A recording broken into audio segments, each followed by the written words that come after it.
Welcome to episode 2 of The Real Deal, a very, very special edition as we welcome Mike Green, aka Michael Barry Green. Michael Barry Cooper Green. Oh, okay. In BCG. Well, it's funny because it's Robert Ledward Coast Ford. Really? Everyone thought I was joking. You never knew after that. our first episode. So, Michael Barry Cooper Green. Yes. It's great to have you, Mike. Thank you, Dane. You are actually down here tonight to celebrate Coastal's 12th birthday. Can I ask you, do you remember me coming into your office in 2011? Yes, I do. Why do you bring that up first up? Well, I just That's thought terrible. I remember that time, and Yep. it was a very different landscape to what we're at now. Yep. And we're going to get right into your story, but Sure. I want to start off by saying that you've been a huge influence on my career. I tried to talk you out of it. Well, Do you remember that? I said, why would you go down there? Do this something up here. oh, you did it, mate. Visionary, mate. You were always very encouraging. And so let's go right back, because a lot of people would look at it now from the outside and see, Harcourts International, you sit at the helm.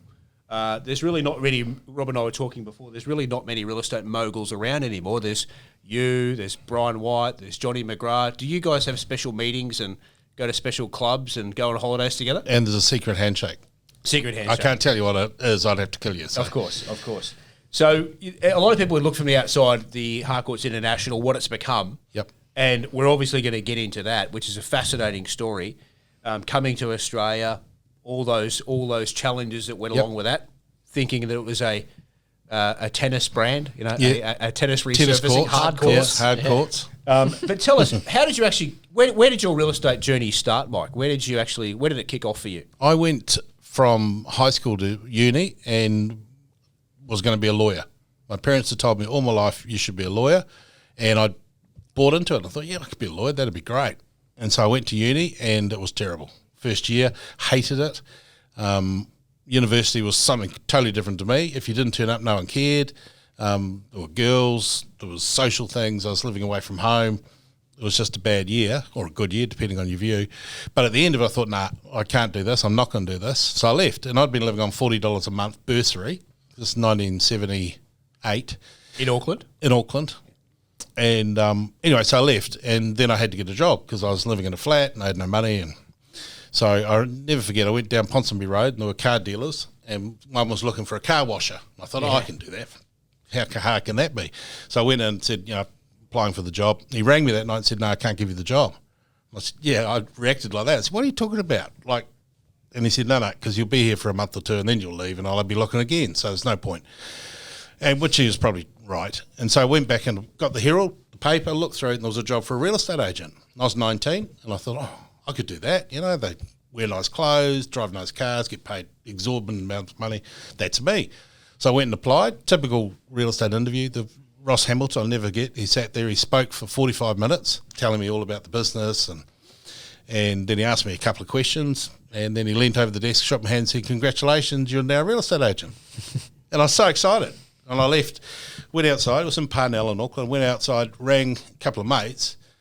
You won't believe this, I'm a real estate agent. And they said, oh, great. One of them said, how much do you get paid? I said, I don't know. I had no clue. I didn't even realise it was commission only. I thought there was a salary. So anyway, that's how I got into real estate. And you did 2 correspondence papers and you sat a little test in the office you were working in. So I had all the salespeople helping me out. So I got that right. And 2 months later, I was fully blown selling people's houses. Wow. Isn't that amazing how you think about where you are now, and that started with an ad for a real estate agent's job. And not even know it was commission, any of that stuff. Just thinking it looks like a good idea. So were you a good agent? No, I was all right, but I was never going to be top 20. Funny thing, because I started when the market was booming. And I found really quickly that because I was 19 and I'd lied to Ross. I told him I was 21 because I thought you had to be 21 to be an agent. Anyway, I looked very young, and I found that older people just wouldn't deal with me. The minute they saw me, they just no interest. But I found my niche, and I dealt with young couples and young people because they loved it. They loved the fact I was so young and I wasn't one of those old crusties. And so I found my niche. The market was booming. Had a great year. Made $29,000 in my first year. From $40 a month bursary to 29 grand. It was a big jump. I felt like Scrooge McDuck. But I bought a Toyota Corona, put a sunroof in it, didn't have one, so I bought one of those tinted ones and put it in. And anyway, it was a great year. And then at the end of the year, the market changed. and I just had no clue. I couldn't do a listing presentation. I didn't know how to negotiate a deal, because all you had to do was turn up and, you sold real estate. Just smile and don't hurt anyone, and you sold. And so I learned a valuable lesson, though, that I'd far rather have started in a hard market than an easy one, because I would have actually had to develop some skills. So anyway, I just had to relearn what I was doing. And how long were you there for? 18 months at that office, and then I went overseas. You went overseas? Yeah. Okay. Irene and I got engaged. Yep. And then she dumped me. Okay. And so I was maudlin, and so I was 20, just turned 20, and a mate of mine rang up and said, I'm going to England. Do you want to come? And I said, what are you going to do over there? And he said, I work in pubs and don't know. And I was maudlin, and so I'd bought an investment property, so I sold that and jumped on a plane and went to London, lived there for 3 years. And then came back and went back into real estate. Back into the same office? No. Okay. Why not? Because we did go back to Auckland. Okay. Came back to Auckland, and the way people have done their OE and spent 3 years away, you come back to where you were, you're really unsettled. And Irene and I were there, and we sort of, because that's another story. I was over there for a year, and then she rang me out of the blue and said, I need to tell you, love you and miss you. So she came over, and we had another 2 years over there together, and then we came back. But we went to Auckland, we couldn't settle. And we had to live in the city because we've been living in London for 3 years. So we thought, right, Wellington or Christchurch, New Zealand. Hated Wellington, so we went to Christchurch. We got married, put all our gear in a car, drove to Christchurch, drove in, found a flat, and then I went into real estate, back into real estate in Christchurch. Who did you work for there? Murray Gera Real Estate. Oh, and they're still around, aren't they? Yeah, Gera Real Estate. Yeah, they're a big group, aren't they? No. Actually, I don't even. I think they are. I think they've got one office still, but Murray passed away probably 10 years ago. Okay. So you did a stint in Christchurch. Yeah. How long were you there for? 5 years. I worked, well, it might have been slightly more. I worked with Murray for a year and sold, but again, wasn't great. I held my own, but I really enjoyed working with the other agents, and I started, and then he put me in as a sales manager, and then Steve Collins was Collins Real Estate in Christchurch, who went on to be obviously the managing director of Harcourts, and Steve was a legend, he was just a legend. And I was playing golf in the Institute Golf Tournament, and I played with Bob Davison, who worked for Steve. And Bob said, you should come work for us. Why are you working? No. Did a good recruitment job. So I went in and saw Bob and left Murray and moved to, it was Collins, just as we changed to Harcourts. Right. If I'm a betting man at this point in your career, I'm not banking you to kick on to great things. No. Well, I was a bit nervous. And funny story, because Steve was a legend. You talk about moguls, he was the man. Yeah. And I'd never met him or seen him, but I just heard these stories about him. And they're all blowed up stories. And for those people that don't know, I know who Stephen Collins is, being a Harcourts person. Tell us a bit about the man, because he is a legend. Yeah, he is. And I had the privilege of meeting him at the later end of his career when he'd already sold to you and Paul. Yep. And there was just some magic about Steve, wasn't there? Well, I'll tell you the story when I first met him, because it sums Steve up. So I'd heard all these stories, went in and saw Bob having an interview, and in those days I wore a silver shiny suit. Those silver, it looked like aluminium almost. I know, the 80s. Yeah. Bob Proctor. But a white shirt, and I had a thin leather tie, and I used to wear shoes, but no white socks. So I always wore white socks. And so I was having this interview with Bob, and I got up that morning, I had no clean white socks, so I put on a pair of black socks. Anyway, I went to the interview, sitting across the desk, chatting to Bob, and then Bob said, I think Steve's in the office. I might get him to meet you. And I thought, Steve? Seriously? Anyway, I'm sitting there, and so Bob disappeared, came back, Steve wandered in 5 minutes later, and I'm sitting across from Bob. Steve sat down beside me, and it was a physical thing. I felt like I had to lean back. I've never felt that with anyone else. It was just this aura around the guy. Wow. Yeah. He wasn't a man of huge stature. No, little guy. Yeah, little guy. But he just exuded this something. Energy. Yeah, and I literally felt like I had to lean back. And the funny thing was, we sat chatted for 20 minutes or so, and then at the end of it, he turned to Bob and he said, well, he speaks all right, doesn't wear white socks, I'd give him a go. And he got up and left. And I thought, holy crap, if I'd worn my white socks, would have been never have happened. So after that 5-year stint in Christchurch, then you went back up to moved to Auckland. Yep. Yeah. And go back a step, because at that time you said Stephen Collins Real Estate was changing to Harcourts. Yes. That's a story in itself. Yes, it is. So why did Steve do that? Well, it's another measure of who Steve was.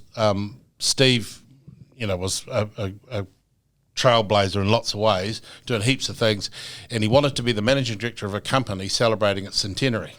And Collins Real Estate was 12 years old, or whatever it was, so he was never going to do it with Collins Real Estate. And he wasn't going to live that long. No, exactly. Yeah. So he had to find a different way, and this is true. This is what he wanted to do. And he wanted to be national, and he didn't think he could do Collins because it was him, and he just thought he needed a brand. And anyway, so he looked around and he found Harcourts, and Harcourts at that point was, I think, 97 years old. Yeah, and they were based out of Wellington, right? Yes, so 4 offices in Wellington, and it was 1888 that they started. Yeah. And that's still used since 1888. Yeah. And so he wanted that brand for nostalgia, credibility. Yep. Something he felt he could take national. He loved Harcourts as a name because he said it sort of felt, prosperous, regal. Yeah. Harcourts. The blue obviously is good, and it was I think at that stage 97 years. So he knew that in 3 years' time he could celebrate his centenary. But what a huge risk, though. He's gone from Collins Real Estate to acquiring this, brand and reskinning his whole business. I mean, Collins were outperforming Harcourts at that time. Oh, yes. Big time. Collins had 4 offices in Christchurch and were doing more business than Harcourts was doing in Wellington, which was only 4 offices.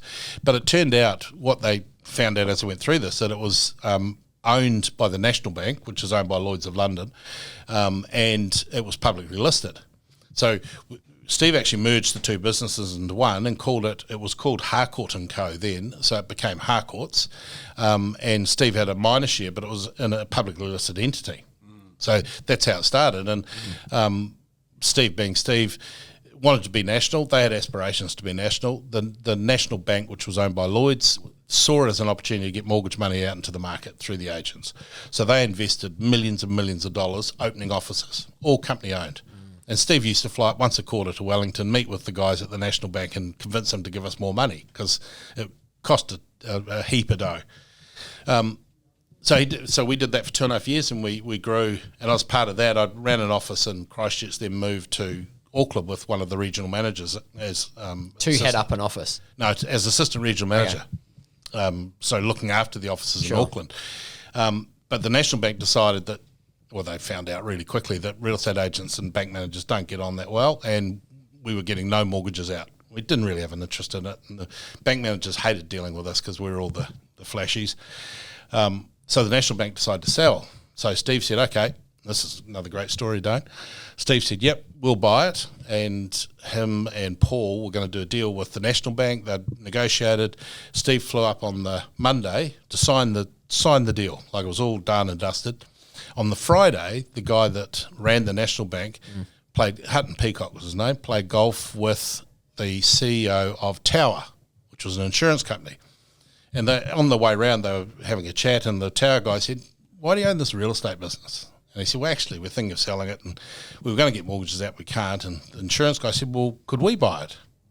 Because we're thinking about the same, and Hutton Peacock, and this story's of legend, but apparently Hutton Peacock thought, yeah, you could, but you'd have to pay a lot of money.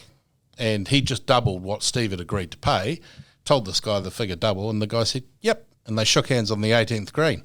So Steve flew to Wellington on the Monday. Hutton Peacock, looking sheepishly, like, I'm really sorry, Steve, I know but I've sold it. We've sold it to Tower on Friday. What a setback. Steve threw his toys, totally.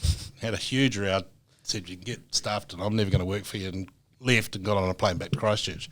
Obviously calmed down and stayed, and then 2 years later, a little over 2 years later, Tower worked out, they changed their CEO, and a guy called James Buzier from South Africa arrived, and he said, why do we own this, and why do we keep putting all this money into it? This is nuts. So Steve bought it off them for about the same as he'd offered the first time round with Hutton. With more offices. Yeah.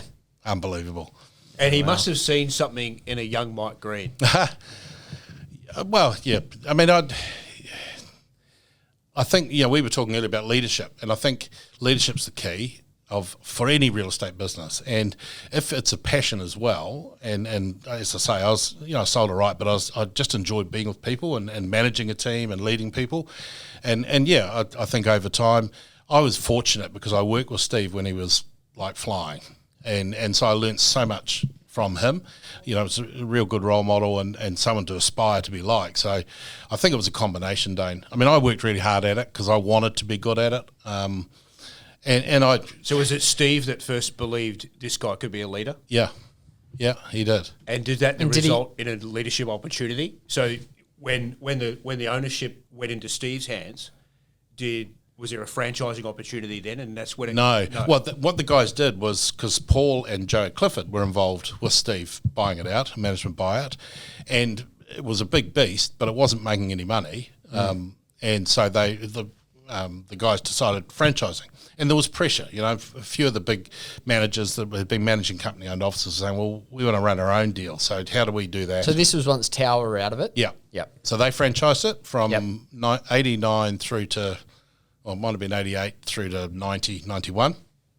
I was a regional manager, and at that point I decided I wanted to be a franchisee. I'd really enjoyed running the sales team and running company-owned offices as well as Murray's office or offices, and so I decided I wanted to go back into that. That was, I just loved it. I loved running a sales team in a business, so I went back into that. And that was when Irene came in, because one of the things I had learned is real estate, you've got to be really careful, if you're a married couple, because you go down a track where you're meeting lots of different people and you go to conferences and you're exposed to a lot. And if you don't bring your partner, I think, on the journey, there's inherently danger in that in lots of ways. So Irene and I agreed that if I was going to buy a business or we were going to buy a franchise, that she would be part of it. So we did that together, and that was in 90, and we bought an office, and then we grew from there. And a lot of people might not know, certainly Harcourts people do, but you're franchisor now, but you actually started, well, not started, but a big part of your real estate learning and career has been in owning Mike Green Real Estate, Harcourts MGRE. Yeah. So was that a business that you bought, or you started it from scratch, MGRE? Combination. The Epsom office, which was my original office. That was your first office? Yes. And that was owned by a couple who spent more time fighting in it, and it was just terrible. So that opportunity came up because they had to get out. So I went and saw Steve and just said, Steve, hey, I've decided this is what we want to do. We'd love to do that. So Steve, like tell you now, we paid $120,000 for the office, paid 20, and Steve put the other 100, or vendor financed me in for $100,000 for that first. So office. what Steve obviously had a major impact on a number of people, yourself included. Yeah. So what was the impact, or what did he do, just before we get on to your next part, that sort of stood out? Because a lot of people speak very highly with him. Was it belief in you, or was it, what did he actually do to help, and create a leader that you aspired to be? Yeah. I think Steve had a charisma, that aura, that energy thing, that was really powerful. He was very smart. You could sit and talk to him and he'd get to the nub of whatever it was, or he'd understand it. He had really good empathy and awareness, so you didn't feel like you were ever talking to him and he wasn't really listening, or he didn't really care or understood. You always felt when you were sitting talking to Steve like you were the most important person in the world. Absolutely. Like amazing, really. But he also taught me some other things. Like, he was hard. He was he had this generosity of spirit, but man, if there was $1 on the table, you'd lose your arm. So having said that, though, he backed you significantly. Yeah. So he would back the people that he believed in, I guess. Yeah, but I think there was as much for Steve. It was a return on investment type backing. Sure. And that's not a bad thing. Because man, there's a lot of us that wouldn't be anywhere without what Steve did for us in the early days. So it was a great thing, and he did make you believe in yourself and that he believed in you. So that was really powerful. It's funny you say that. My first encounter with Steve was the 2012, our first full year of figures at Harcourts, and we went to the SJC. Yep. And the SJC stands for Stephen John Collins, which is the top 5 business owners in each country. And so we were just thrilled to be there. And we turned up. It was in Fiji. We're having dinner. And then everyone's saying, oh, that's Stephen Collins there. And he came over and introduced himself to Kim and I. Yeah. And first of all, he just made us feel like we're amazing just to even be there. Yeah. He what you're saying, but he believed in us. I almost felt, without even saying too much, he was just thrilled that we were having a go and being successful. Yeah. But he just told this story how he'd just been to France. And, I'd just been to France and went to this amazing vineyard, and the way he told the story, we felt like we were there. And he said, I tried this amazing champagne, and I can't remember the name of it, but it was gorgeous. And anyway, he goes, I'll go for a walk and see if I can find some. And here's us thinking, we're in Fiji. How are you going to find this champagne. He comes back 10 minutes later. He looks over at you, and the waiter goes, "Can I sign for this?" And because you saw Steve was there, you said, "Yeah, okay, he can have it." It must have been expensive. And he came over with this champagne. I think it was Nicholas Fiolante or something, which, it's actually not. It's actually about the same price as Moe. Yeah. But Kim and I just still talk about that. Yeah. This whole story and background of that, and then him going and finding it, bringing it over to us, and giving us his time and attention, just amazing. And it just charisma is a great way to put it. But he believed in people. Yeah, he did. He really he did. did. And that but he was visionary too, though, Dane. He Harcourts were the first, Collins Real Estate were the first to put signboards on properties in New Zealand. And you think about it now, but no one had done that, and he did it. We were the first as a group to put properties on the internet. And no one had done that in New Zealand, and we did it. So there were things he did that were extraordinary. That my first Harcourts experience was 2000. I think it was 2005, and I was judging the auctioneer competition, and I remember going to previous groups conferences, and they all had a certain buzz and energy, and I went into the social night, because it was the networking night followed by the awards. And I remember Vince Sorrenti was there, the comedian, and everyone was sitting down. I remember walking into that room, and I just couldn't believe the connection, the fun. It was just a vibe. It was thick. Yeah. And do you think? And I remember thinking, this place is different. There's a different culture here. How much of that people culture do you think that started with Steve? Because you guys have kicked it on. There's no doubt about that. You've taken it to another level. But where did that come from? Because if I think of Harcourts and people say, well, why are you with Harcourts and what does it mean? I think Harcourts know people well. They do people well. Yep. And they get the people connection piece. Things like your SJCs, things like your birthdays, all those special Steve used to ring everyone on their birthday, when I say everyone, his leadership team, what have you, and he'd sing. Every time he'd sing the full happy birthday. It's just something Steve did. I don't think there's any doubt, Dane, that core of our being and who we are is directly from Steve, and how Steve felt and acted and what he did and what he believed in. The purpose, helping others to achieve success is what Steve used to talk to us all the time about. And it was a bit self-serving again. He used to say, Mike, you help enough people around you become successful and you will become unusually successful. And that was, like, he would have told me that 100 times. And it's true. And it's absolutely true. And we know it, when you're dealing with someone who's invested in you, you can feel it and you feel better and all that. He was doing it more from a self-interest perspective, but it's absolutely true. So I think a lot of the behaviours, a lot of who we are as a group, our DNA started with Steve. Yes, no doubt. And the funny thing about culture and DNA and where it starts is it attracts like-minded people. And it equally spits out people that aren't. So if you're into that and culture and caring and cheering and supporting and all that is important to you, then that's where you want to be. That's so true. So you get so many people that believe the same thing, you get a momentum that's really hard to stop. That's a promotional grab for a podcast if I've ever heard one. Yeah, but it's true, isn't it? It's so true. True. And because I feel like I connect with it, and I felt like the way that you were conducting your business, I wanted to emulate that in our business. And the way you would explain it is people first. Yep. It's about looking after that people connection piece, which I think is so important. So MGRE, Harcourts Mike Green Real Estate, starts to pump. It obviously becomes successful. There's great stories of you being super competitive, a relentless recruiter.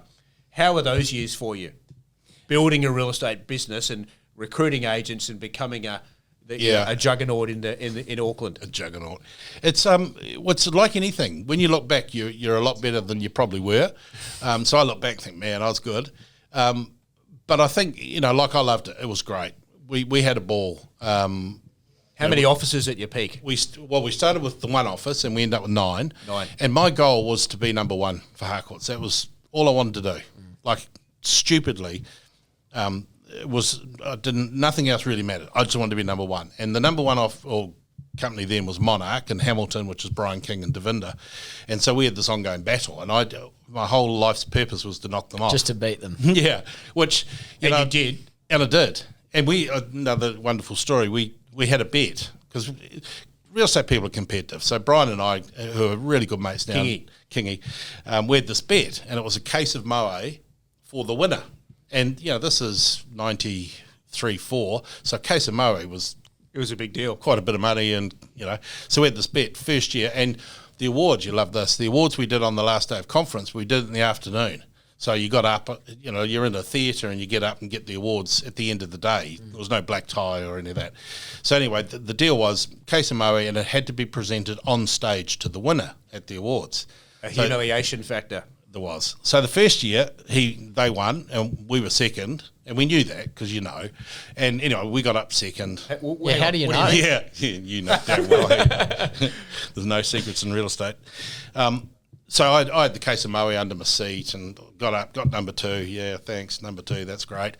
Sat down knowing that Kingy and Devinda were getting up next. They got up and they're standing there and they're just looking at... Waiting for you. Yeah, so got the case, walked on stage, gave them the case in front of everyone. That's right. The next year, same thing, same bet, same outcome, same case. Third year, we were number 1, and we were so excited. So we had 100 people at conference because it was going to be a big deal. We got clackers made, those wooden ones that you go... we had a heap of them. We had badges made with MGRE number 1 for the big buttons, for the guys. And we got 2 made, one for Devinda and Brian each, and it had number 2. Oh, wow. And Steve actually...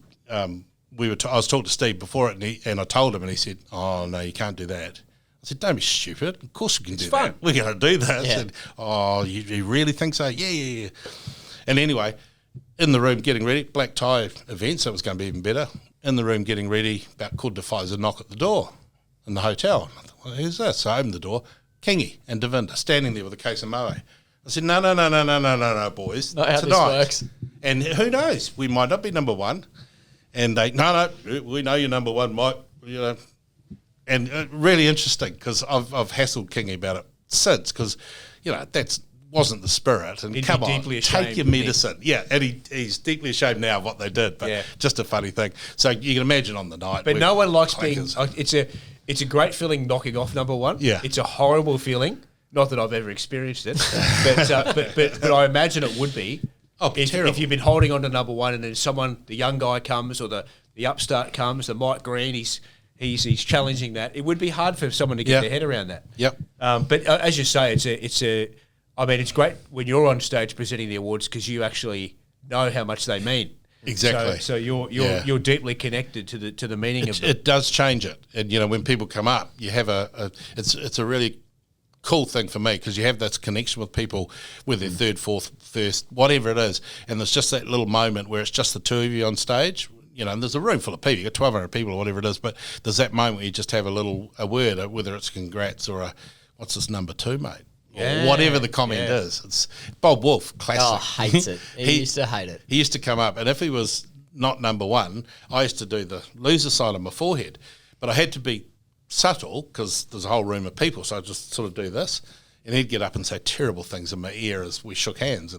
But it's great. It's part of the fabric. It's part because you know that he responds to it. Yeah. Oh, but it's reflects the connection and the caring and that everyone means something. You go to awards functions, and I've been to some where the person presenting it's got no interest. You can see that the people getting it are oh right, okay, and that's not what it should be. It should be a time of passion and fun and a bit of laughter. Oh, and Harcourts do it really well. Can I ask you this? And I know you... And just so you're clear too, we were number 1 that year. We were number 1 for 3 more years. So we had 4 in a row. Just want to put that up And there. then- Just in case after means that? something. No, then we weren't. But I'd moved to Australia by then. That's what I was going to ask. Okay, yes. So you kept the office when you moved? Yes. Why did you move to Australia? And did you have partners in that 9? Yes. In each office? I had 2 officers, just me, Yep. Irene and I, and then we had the other 7. We had a 50-50 partner in Stu Jenner. And so one person was a 50-50 partner Yes. in those, and he was managing the offices when we left. Yep. Okay. I was going to ask you before we get into the Harcourts Australia chapter Journey. of your life. Do you think, even now, I've always thought, from my perspective, that the best real estate businesses in the world, in Australasia, I should say, are actually in New Zealand. The ones that I aspire to be like are actually Kiwi businesses. What do you see? And I know you're going to be careful here. You don't want to upset the Aussies. But I can admit that. I actually think they really are amazing businesses. But there seems to be a different mindset with multiple office ownership, management, non-selling principals that are recruiting and growing teams. Yeah, bigger offices, more powerful offices than a lot of the smaller ones. Do you agree with that? Yeah, I do. Yeah. I think the best comparison is with some of the Melbourne businesses that are similar to the New Zealand ones. But yeah, I do. I think the New Zealand businesses are, and there's a combination of reasons for that. The commission rate's higher on average, and that does make a difference. You know, I used to say, we just sell more houses here. We just got to sell more, but it does make a difference. The non-selling manager, and the wages. In New Zealand, there's no minimum wage. There's no requirement for that. So it's all commission only. And that takes cash flow pressure off. And then the non-selling managers is the real key, because guys like Kuda, John Lynette, Martin Cooper, they're not out there doing appraisals. They're not out there trying to sell as well. And I don't care who you are. I don't care how good you are. You cannot be the best manager in your market and be the best salesperson. No, just you can't. Too hard. And I don't think you can even be a good salesperson and be the best manager. So the fact that 90% of our principals don't sell in New Zealand automatically makes them better business people. Yeah, because they focus and on it really the skills is as simple of as leading. that, isn't it? Yeah, yeah. There's other aspects, but that is at its core. That's the major part of it. Yeah. Okay, so Mike, I think it's 1997. Harcourts Australia is launched. Yep. How did that come about? 96. 96. So MGRE, no, 96 MGRE is going really well. 4 years in a row, we're making a serious amount of money. The market's good, and I became a bit of a dick. To be fair, I started believing all my own bullshit. I was bigger than Ben Hur, and a mate of mine rang me earlier in that, a couple of years before that. And this was typical, and said, I'm bored. And he had a security business. He had alarm monitoring and bringing burglar alarms and things. And he was making a lot of money. He said, Mike, I'm bored. I want to do something. I said, what do you want to do? What are you thinking? And he said, I think I might race cars. Do you want to come race some cars with me? And I thought, always fancied myself. Sounds like fun. Yeah, I can drive all right. So we went racing cars, but we didn't just hire one for the weekend. We bought 2 cars and we got them painted up the same, and then we sponsored a third. So we had a team, and then we hired a full-time mechanic who travelled with us, and we just went stupid on it. And that was great. But I started doing a lot of lunches. Irene used to call me Sir Lunch a lot. And I got involved in things I didn't need to be outside of the business. And I think, when you lead a business, people like and want you to be successful, but there's a line, and when you lose focus on the business and you're not. But was that because you were bored? I think probably to a degree, because there's 2 different aspects to leadership. There's building and then maintaining. And maintaining is a different skill set to building. You said it to me before, and that resonated with so me. True. Yeah. And any business owner out there should know the difference, because you've kind of got to know I'm a builder. Maintaining, I'd rather chew my own arm off. Yes. It's like that part of it is not fun. And the worst thing you can do to a great builder leader is make them maintain for a while. Yeah. So I think that's, which hindsight. is theoretically why Rob's here. He's a grower too. Yeah, we're in trouble. Oh, yeah. Visionary, mate. Yes. So that's what happened. I mean, bored's an arrogant thing to say. It's not bored. No. It wasn't what I really wanted to do. And so I looked for other ways, like car racing to whatever. And I remember waking up in the middle of the year, 96, and I thought I think I had 1 or 2 of my people go, and it was just rumblings, in the business, and some of the managers were going off the tracks a bit and doing different things. And I thought, what's going on? Anyway, I thought about it, woke up one morning and thought, right, I've either got to refocus on the business and do it properly or do something else. And we'd talked about coming to Australia. We came here a lot on holiday, loved it.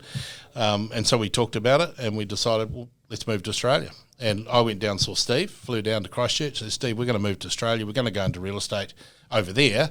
Do you want to do something? And he said, oh, yeah, that's a good idea. Why don't we do that? So we jumped on a plane and went to Brisbane. We drove around for 2 weeks in Brisbane, met a whole heap of people. And, this is great. This is what we need to do. And it wasn't that Brisbane or Australia needed more agents or more brands, but what I still do, what I passionately believed at the time is there was an opportunity for one based on values and all the things that we did, purpose, and that really cared and all that stuff.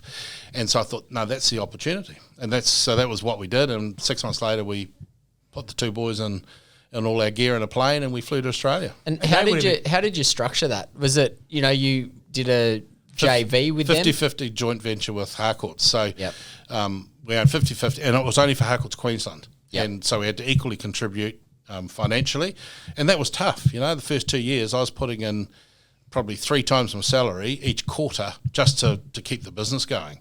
So you can't do that forever, and that was a tough time. And going and knocking on doors and meeting people like you and trying to convince you to join a New Zealand company that no one had heard of, that people kept saying, oh, you're a tennis court maker, with no marketing budget. Like we didn't, people say, oh, okay, so what are you going to spend on TV? Well, no, we're not going on telly. No, it's all about just doing it so much better that we get momentum. And it was tough, man, doing listing presentations every day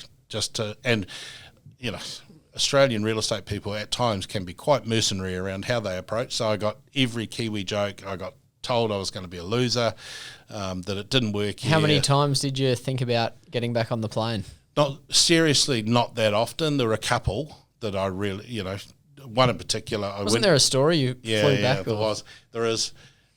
And I'll tell you what motivated me, the other side of that. But I went out and did a presentation, and it was end of year 2. We were still losing money. How many offices at that point? I think we were 21.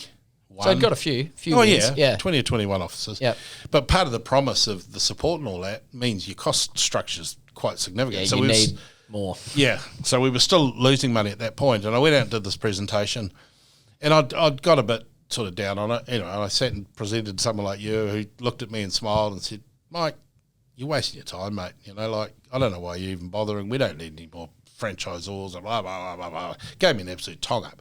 And I got in the car and I was driving back to the office, and I rang Stu Jenner, my partner, in Auckland, and I said, I'm done, mate. That's it. And he said, what are you talking about? And I said, I've just done another one, and, we're still losing money and no one wants to be part of it, and blah, blah, blah. And he said, oh, okay. He said, so, Mike, when did you decide you wanted to be a loser? Wow. And I said, hang on a minute. Oh, look, I don't need a pep talk from you, because I knew where he was going with it. Well, I didn't really appreciate where he was going with it. And he said, no, it's a serious question. He said, because successful people hit a wall and they just push harder. Unsuccessful people hit a wall and they run away, or they go and do something else. So when did you decide you wanted to be a loser? So I called him rude names, hung up, and I drove back to the office and started cold calling. I just got back on the phone. Quick a turnaround. Yeah. That's great bounce back factor. But I thought, what he said was right, and I don't know how many times I'd said it to my team and people around me. But you needed someone to say it to you at that time. It was just that's great. Yeah. That's a great story. But the motivational story was Brian White. So we'd been in Queensland about a year. A couple of White's officers had joined us, and we were just causing a bit of. And the managers were saying to they had a managers meeting. We were talking to one of them about joining, and anyway, they had this managers meeting, and they were talking about Harcourts and this new kid and what was going on. And Brian White stood up and said, boys, don't worry about them. They've got no chance. They'll be gone in 12 months. Mike Green hasn't got the stomach for this. Won't work. They'll be gone. Don't worry about it. So you can imagine the guy in the meeting, first thing he did when he came out is he rang me. Told you that. Said, oh, mate, you want to hear what Brian just said about you? I'll tell you what, if you want something to motivate you, most days I woke up and thought about that. I thought, that's not me. I'm going to win, and you just talk to yourself, and so it was a great motivator. Isn't it amazing that we all have a nemesis, don't we? Now, in a lot of ways, they're actually people that we super respect. Yes. And but isn't it amazing how much that can motivate us? Like we're sitting around, we should be doing it for our own self-fulfillment, self-worth and self-fulfillment. And but as soon as you hear that, I'll show them. Yeah, it is. It drives you. Yeah, it really does. It really does. And I often think of that Michael Jordan documentary where he's looking for he used to look for reasons to motivate himself. Yeah. And that's a great example. That's a great story. So on that, a question for you, changing speed a little bit, sort of looking back when you came over in 97, probably the fastest growing real estate business in Australia, I'd say, in terms of a group, because sitting at number 2 now, whatever it is, like to get that gap over that short period of time is pretty phenomenal. Yep. There's been a lot of challenging models or groups that have come and gone. You've been over, spent some time in the US, grown the business over there, so you've been exposed to a lot of different models.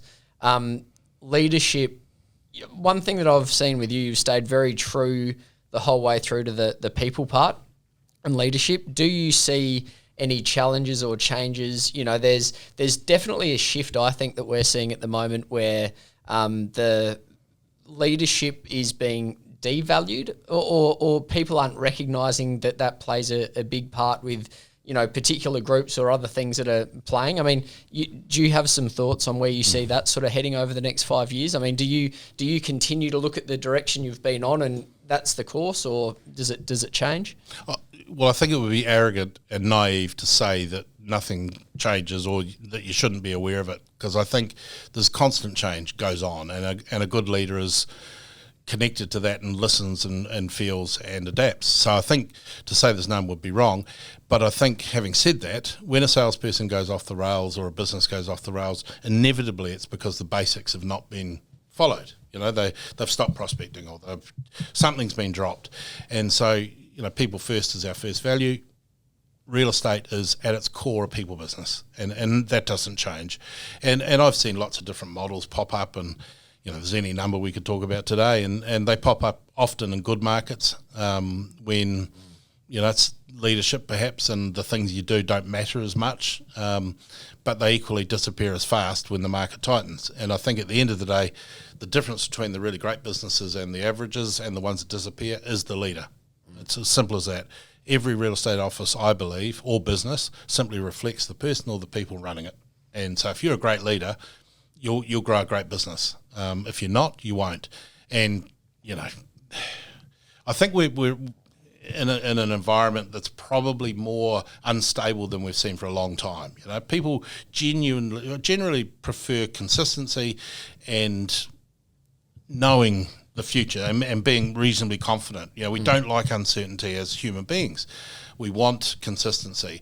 And right now we're in a world that's so unknown. We've got stuff going on that we never thought would go on. We've got leadership around the world that seems to be out of control. We've got youth crime, we've got DV rates, we've got suicides, we've got crazy stuff going on. And that plays a huge impact, or has a huge impact on your head. Because if you watch the news or read the paper or listen to virtually anyone any day, you're hearing all this stuff that's going on. And so I think that volatility has made people a little bit more skitchy, and maybe there's a bit more, like you're saying, devaluing leadership. I think there's probably more of that going on because we're questioning it's a lot mistrust of things. in certain leaders, it seems to be. It's a mistrust, I think, in everything at the moment. You talking about the industry? Or are you talking about the world? Generally now. Yeah. That was generally, yeah. But I think even within the industry, there's that same challenge going on. And the irony of it is that right now we've never needed leadership more than ever. Like right now, leadership is the key because people want confidence. They want positivity. They want something they can believe in, or someone. I think leadership's more important now than it's ever been, and yet it's getting knocked around a wee bit. And I think that's just the mindset people are in. Yeah, it's interesting because I think it's actually probably the most undertrained. Even though you can say leaders are born, leaders are made, you can argue both ways. It's probably the most undertrained part of our industry. But you wonder how much of these models is really experiencing some success because of the absence of leadership, rather than the fact that the model is actually, appealing. And I think sometimes if you get brought up in a business that's not necessarily inspiring, you don't have someone that's really investing in your business and helping you grow, and you've got a disinterested principal that's competing against you, of course your view of leadership is going to be devalued. But I think if you've experienced good leadership where people actually are shoulder to shoulder and actually care and help you grow, I don't think those people are questioning leadership. It's the ones that haven't been exposed to it. So, but again, Dane, the irony of that though is that when I left Gearers and went to Collins Real Estate, I thought, holy crap, I didn't realise there was a world like this. Like Steve had organised training for the leaders every week. We had all these systems. We had a photographer that went out and took photos of listings. Like, I thought it was a whole new world. When you don't know, you don't know. That's right. And the hardest thing is when, one of the big challenges for us is we bring people into Harcourts. They think that's normal. They think, the awards functions and the training and the support, well, that's just how they work. And then when they leave and go somewhere else because they get lured away by a different model or promises or whatever it is, they go, and they realise that but often it's too late. People don't like to necessarily admit they made a mistake often. Not always, because sometimes they do. But that's the irony. Either way, if you've never experienced how good it can be, you don't know what you're missing. And if you've gone straight into somewhere that's really, really good, you don't realise how good it is because you have no point of reference. Mike, I want to just ask you about this because I find this fascinating. I think is this pineapple? No, the safe word. You're not calling pineapple on this. No. In 2020, I remember you announced that you were taking a step back, and I think your intention was to travel. You'd put in a great tenure as the leader of Harcourts, and you were stepping aside. And then COVID hit, couldn't travel. Your aspirations in that part were probably a little bit hampered, and then we saw the triumphant return. and it's the old saying, a lot of people who do, in inverted commas, retire, they'll say the same thing. It's overrated. There's only so many lunches and holidays you can have. What did you learn from that experience? Because you were tapping out, and then you came back. What did you learn, and what advice would you give to anyone that's... It's overrated. There's only so many lunches and holidays. Yeah. No, leading up to that, I'd been 20 years in the seat, and I was tired, there's no doubt, because it's a long time. And I didn't want to be that coach that stayed a season or two too long, and we've seen a few real estate leaders do that. And I guess everything sort of led to this being the right decision. And 4 grandkids, Aaron and I wanted to take some time to enjoy them and to enjoy holidays, what have you. So it all seemed like the right thing to do. COVID, and I retired 1st of October 2019. COVID hit March, 5 months later. COVID didn't help. No doubt.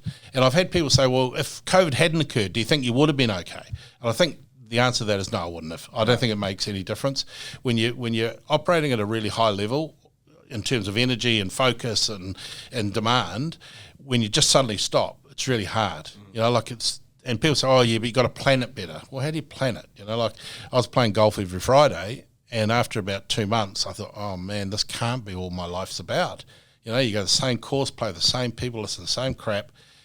I just thought, no, there's got to be more. And then you start thinking, well, what's the purpose? Why did I do everything? I was surprised how quick you got into a bit of a funk, into a mental sort of loop.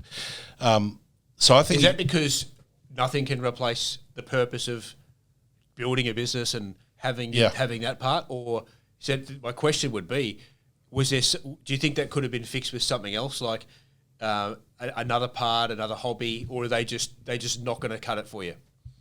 I think if you could replicate what you walked away from, then yeah.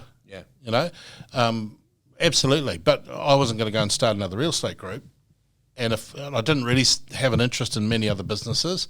Some people go into other businesses or onto boards. That seems to be, you retire and you become a board member. And I thought, well, if I'm going to do that, why wouldn't I do that for my own business? It didn't make sense. So for me, I missed the people. I missed the business. I love it. I've been in Harcourts virtually my whole life. So for me, it was everything. And getting up each day without a purpose, not having something to do or think about, was just debilitating. It was terrible. And has your skill set changed from being the growth Mike Green that then got into maintenance, like now? Well, no, the funny thing is coming back, because people have said to me, so how are you finding it? It's still as ambitious, is it? You know what I mean?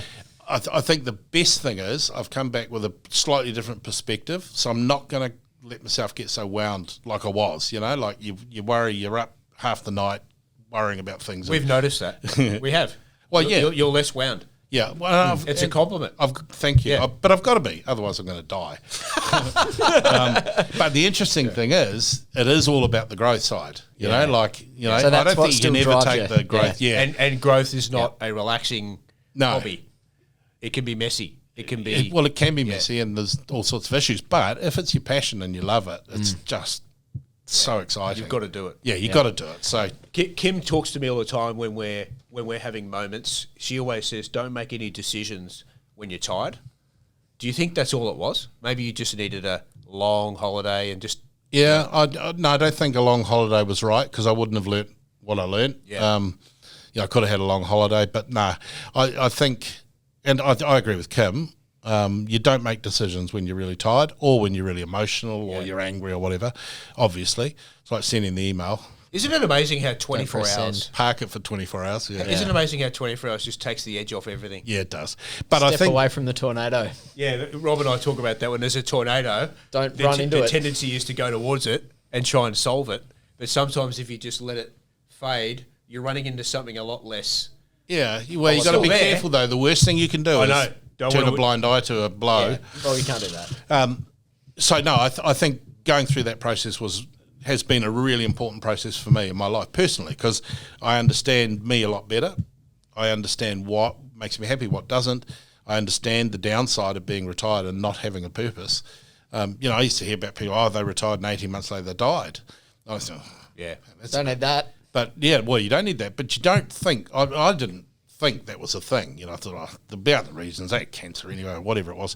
But you do realise when you do it that, I can understand why people retire and die, because you lose your focus. And you can lose relevance. Yeah. And there's got to be a bit of that, I hope there's not too much of that, because that sort of goes to ego and that. But we have got ego, obviously, wouldn't do it otherwise. But, it's about purpose. It's about purpose, and it's about feeling like at the end of the day, like you've actually contributed to the people around you or to the wider network, or you've actually made a difference. Because when you don't make a difference in anything, you sort of think, well, what's the point? It's hard. Yeah, it's really hard. And then, I spent more time walking to the fridge than walking to the gym, and so then you put on weight, and then you comfort eat, and it's just awful. So is there anything, one final thing from me, is there anything, with the career and sort of from New Zealand coming over here, anything that you would have changed or that you look back on as a lesson that you wish you'd known sooner? People say, oh, no, because, everything's got me to where I am today. But I think there are. Let's just go through your mistakes one by one. No, I'm certainly going to share that with you. Pineapple. There definitely are. I mean, there's small decisions and bigger decisions. We expanded in Sydney and we acquired a group that turned out to be, not the right group, better than anyone, and that has almost been unrecoverable from. So there's been decisions like that. We changed a brand we thought was a good idea. In hindsight, that wasn't a good idea. So there's probably a heap of business decisions that I've made that if I had my time again, I'd do differently. And there's probably a few life decisions, to be fair. Your different times of your life, your brain's not working as hard as others, and you do things that you look back and go, why did I do that? So I think, everyone has those, and you learn from them. As long as you learn from them and don't repeat them, then they're good things. Yeah. Mike, in wrapping up, may I ask you, I know this is a huge question, but how do you feel about the future of the industry? What does the next decade look like?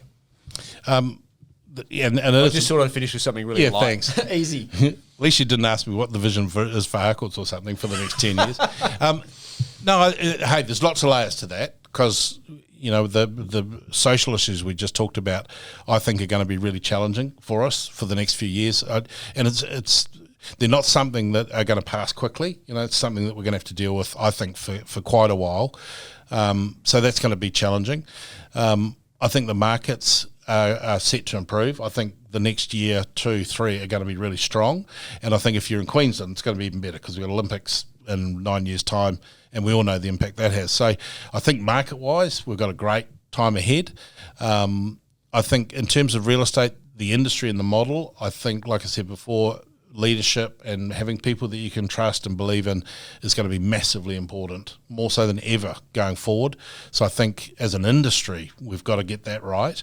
But for our clients, that's going to be really important. And if we can do that, I think again, we will continue to grow. I've heard people say, real estate will be disrupted at some point. I just don't believe that. And maybe how we do things will change, as it does, but it's about people, and that's never going to change. And you cannot replicate sitting across the table from a professional and getting good advice and coaching on making a property transaction.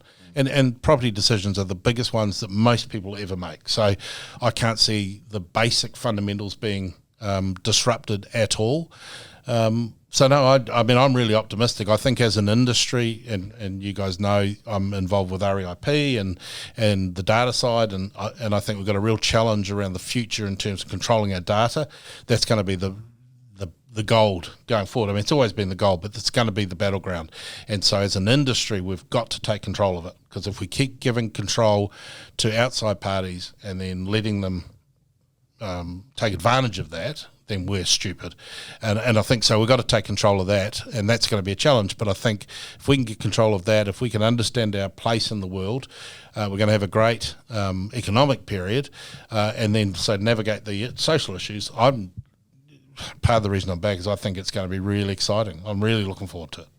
Mike, that's a great optimistic end to our podcast. Thank you very much for joining us. Really appreciate your time. Thanks, Mike. Mike Green, thank you very much. Thank you, Dave. Thank you, Rob. Thanks, mate.